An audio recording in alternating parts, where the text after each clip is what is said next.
Davis says the poultry industry is bleeding from cheap imports. He's now slapped tariff increases on 5 imported chicken products. They include imports of the whole bird, which saw the biggest increase, with tariffs rising from 27 to 82%.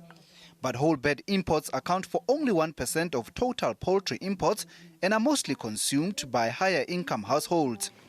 The bone-in portions, which constitutes 70% of local production, will see a tariff increase of 37% from around 17% currently.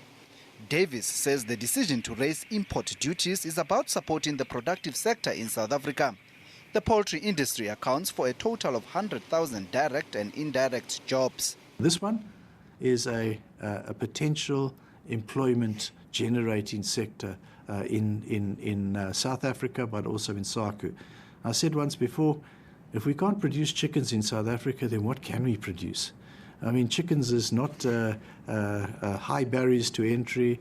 Chicken industry ought to be something that many ordinary small businesses can get involved in.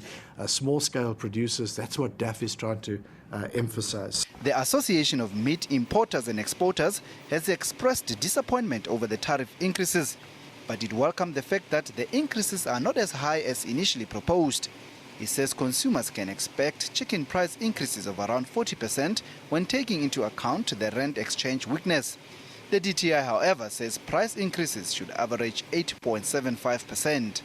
If you take out the whole bird, which is 1% of the imports, the average tariff increase is 8.75%. That doesn't necessarily mean the price has to go up by 8.75%, but there is an increase in the tariff of that order. So I don't think we're talking, that there's suddenly going to be massive disadvantages to low-income people. The DTI says it will watch the market closely to ensure that increases are in line with tariff adjustments. It's also promised to clamp down on any signs of anti-competitive behavior between big and small poultry producers. Liuta Motlogelwa, SABC News, Pretoria. The latest factory data out of